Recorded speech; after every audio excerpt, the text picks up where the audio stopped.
So today, with messing with the Ford Escort RS Cosworth that I've imported from Spain, number 3 of my own car, we're going to be changing the gauge faces because that is a common problem that happens with these cars over time. This car is 33 years old now, that the Indiglo gauge faces start to get splotchy and don't really look good. I had to do this on my white Cosy, and when you put fresh gauge faces on there, these things look just like out of a scene from Fast and the Furious, lit up blue, and it's awesome. So I've ordered these gauge faces from a guy that does them out of Poland. These are the same ones actually I got in my white Cosy, and they match to the OEM ones here. You can see they're this silver kind of looking face. So we just got to take apart the dash assembly. It's not that big of a deal to then put these over it, slides over the needles, run the wires, connect everything, boom, done. Now this one is what is in the banana pod. That's in the center of the dash, and that's got the battery volts, the boost pressure, and the oil pressure. I haven't taken the banana pod out, so that'll be interesting, but it should not be too difficult. So let's dive in and get the console apart. So what do we got to do to get this gauge cluster out to change the faces? Well, it's not too difficult. We've got a screw there, a screw there. This thing pops out. Then you got a couple screws that hold the actual glass piece in there. That then comes out. You unplug it. You got to stick your hand way behind there. Just gotta be careful with the speedo sensor, and boom, that's done. That scares me. I haven't taken a banana pod out, so we will see how I do there, but that's the next thing to tackle.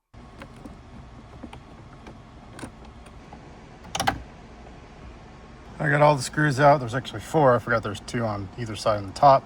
Now we just got to pull this thing back and carefully reach behind there to get it unplugged.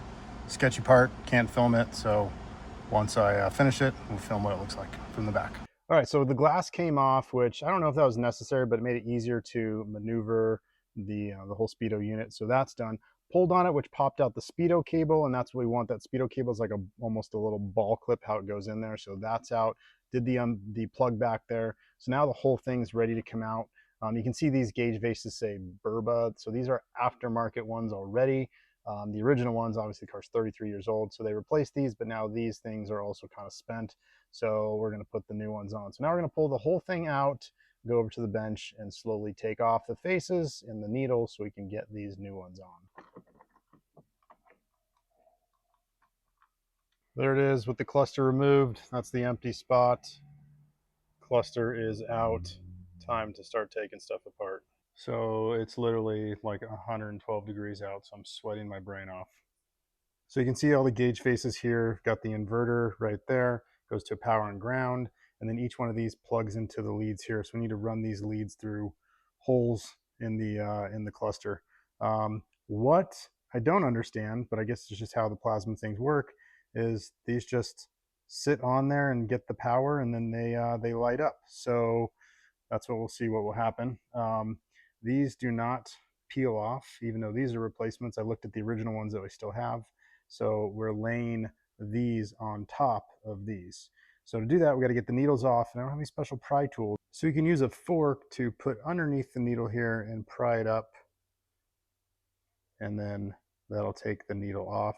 And you want to leave them in their resting place, that way you don't reset them. So this one's up, that way when we put it back on, it's right up against that, and everything should work. So this one, done. Now the easiest way to do this, because you got to run those little black wires, is just to take it off. So there's little Torx bits. We're going to take off the Torx bits so we can get the face, this whole entire piece off. So it'll be easier to run the wires, and we'll tighten back up, then we can lay the gauge face on there.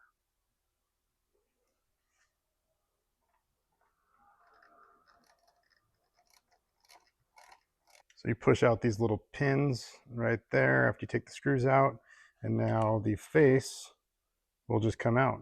It just lifts right out, slides out. There might be a wire or two there, so we're gonna set the phone down, but yep, that's how they come out, not too difficult. So you can see I got the whole thing out there. I'm gonna run the wires through that hole. I don't want to unplug that piece right there, damage it, so I'm not gonna take the whole thing out. So we'll just get it so we can run the wires through right now.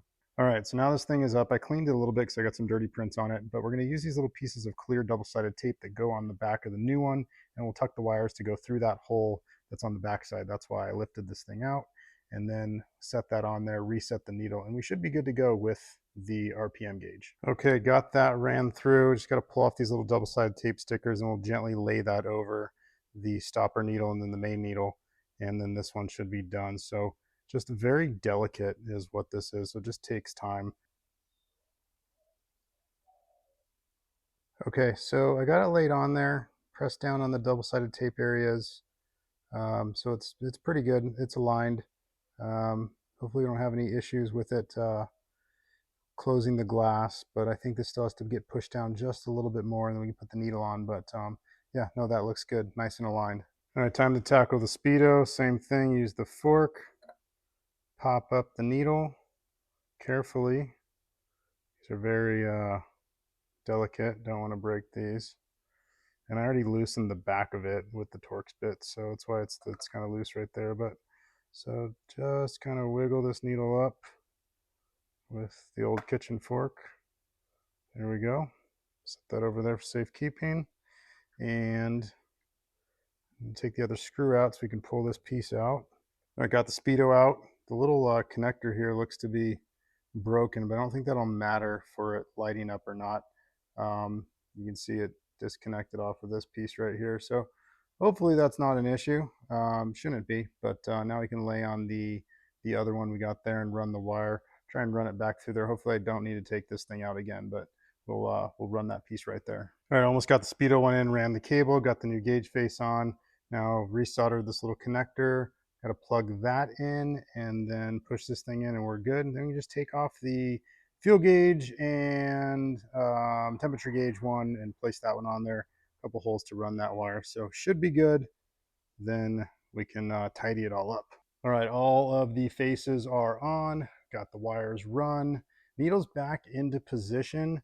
And now we just got to do the banana pod. So the battery boost and oil temp gauge. And then we'll connect everything to the inverter over here and run power and ground and air condition power and ground, or however it needs to be connected, and then see what it looks like. Okay, so to get the gauge faces out here of the what they call the banana pod, banana, as you can see right here, this piece comes out. I already started to kind of pry at it, so this comes back here, pulls off, and then you can see we've got some screws, and this whole thing should just come out. So got our trusty electric drill, and we'll get some of these screws out.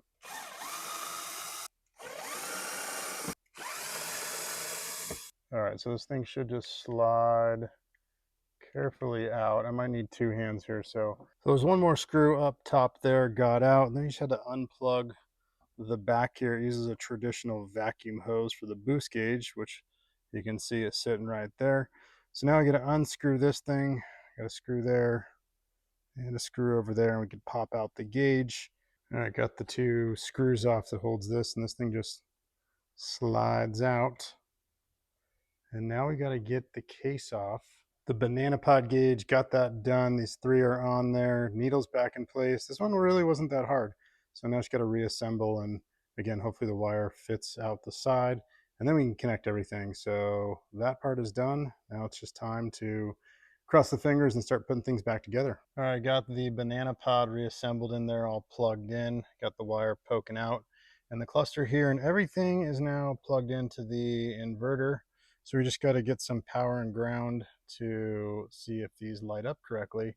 And then if that works, then we can reinstall this and put all that back together. All right, we got them test wired up with the 30 amp fuse, and you can see they are into glowing, even those over there. So those are nice and bright. All right, everything is now installed, wired up, and you can see the Indiglo gauges are back to 1999. These things are super bright and not as splotchy as the other ones that turned out. So you can see I put a picture right there. These look way better, and glad I updated them. Even the banana pod, that thing looks great. So now that's all wired in. I'm going to figure out the dimmer switch. That way, if you did want to dim these down, that would be a little bit better.